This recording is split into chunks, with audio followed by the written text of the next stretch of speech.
Ruby আদালতের দরজায় বসে কান্না করছে।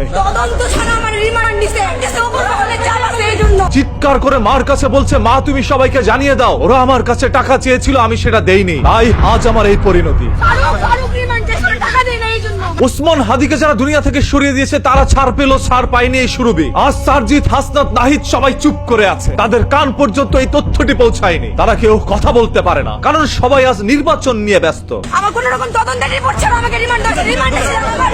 আজ যে মেয়েটাকে জেলের মধ্যে টেনে হেসড়ে নেওয়া হচ্ছে তার বিরুদ্ধে 50 কোটি টাকা মামলা করা হয়। 1 টাকা 2 টাকা না, 50 কোটি টাকার ভারতে মেয়েটা নিতে পারবে না। 17 বছরের সুরভিকে কিভাবে আদালত রিমান্ডের মধ্যে দেয়? কারণ সুরভির বিরুদ্ধে অভিযোগ উঠেছে, রিমান্ডে নিলে হয়তোবা সত্য তথ্য বেরোয় আসবে। তবে ইতিমধ্যে আমরা জানতে পেরেছি সুরভিকে একজন সাংবাদিক কুপ্রস্তাব দেওয়ার সেটাতে রাজি না হওয়ার কারণে আজ সুরভির এই অবস্থা। তার বিরুদ্ধে সেই সাংবাদিক নিজেই মামলা জারি করে। এই তথ্য জানান দেওয়ার পরও এখন পর্যন্ত কেন সুরভিকে রিমান্ডে নেওয়া হচ্ছে? এই মেয়েটা তো জুলাই আন্দোলনে বড় একটি ভূমিকা পালন করেছিল। আমার জীবনে অনেক বড় স্বপ্ন ছিল আমি একটা লিগেরে থাপড়াবো, থাপ মানে ছাত্র লিগেরে, বুঝছেন? কিন্তু ভাই সামনে পাইছিলাম, থাপড়ানোর সুযোগ পাইনি। আজ জুলাইকে সবাই ভুলে যাচ্ছে, কারণ ওসমান হাদি দুনিয়াতে নাই। এই ওসমান হাদি নিজের জীবন দিয়ে চাইছিল জুলাইটাকে টিকিয়ে রাখতে। আজ যেহেতু তারই জীবন নাই, তাই জুলাইও বেঁচে থাকবে না।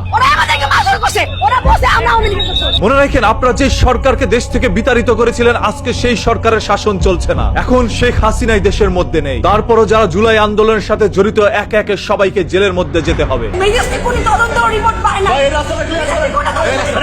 আর যদি শেখ হাসিনা সরকার এই দেশে পুনরায় ফিরত আসতে পারে, আজকে যাদেরকে যোদ্ধা বলছেন, যাদেরকে শহীদ বলছেন, এরাই হবে এই দেশের সব থেকে বড় রাজাকার। আল্লাহ না করুক এখনকার শহীদদের যেন সেদিন রাজাকার বলে মাটির নিচ থেকে উঠিয়ে সাজা না দেয়। এই দেশের টিচারকে রিমান্ডে নেওয়া হয়, যে দেশে 17 বছরের ছেলেকে রিমান্ডে নেওয়া হয়, সেই দেশের শিক্ষা জাতির মেরুদণ্ড কিভাবে হয়? আমি কোনো রাজনীতি করি না, আমি কোনো রাজনীতি ব্যক্তিত্ব না। আমি শুধুমাত্র আমার মাথার মস্তিষ্ক খাটিয়ে আপনাদের কাছে কিছু সত্য তথ্য তুলে ধরি। আর রাজনীতি যদি করতে যাইতাম, মাথার মস্তিষ্ক খাটাইতে হইতো না।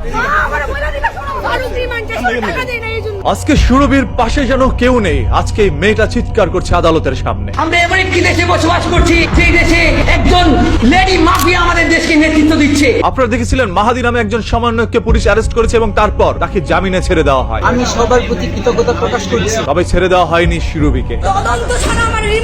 কি এমন বড় অপরাধ তিনি করেছিলেন? তিনি তো আওয়ামী লীগের বিরুদ্ধে কথা বলেছে, আর আওয়ামী লীগ সরকার তো এখন নাই। তারপরও কেন সুরভি এখনো জামিন পায় না? যাই হোক, আদালতের প্রতি সম্মান রেখে বলতে চাই, আপনারা আরো যথাসম্ভব দ্রুত এটা নিয়ে তদন্ত করুন এবং সত্য জেনে সঠিকভাবে তার বিচার করুন। অনেকেই প্রশ্ন তুলছেন, নাহিদ, সারজাদ, হাসনাতরা কেন কথা বলছেন, আমরা কেন বলবো? এই দেশ শুধুমাত্র তাদের নয়, এই দেশ আপনারও। যদি আপনার কাছে মনে হয় কোন একজন মানুষ অপরাধ করছে, সে যেই হোক না কেন, সে অপরাধীর বিরুদ্ধে দাঁড়ানো আপনার নৈতিক অধিকার। আমরা তো আর স্বাধীন না, কোনোদিন স্বাধীন হইতেও পারবো না। যতদিন পরাধীন আছি ততদিন স্বাধীনতার জন্য অন্ততপক্ষে যুদ্ধ করে যাব। এটাই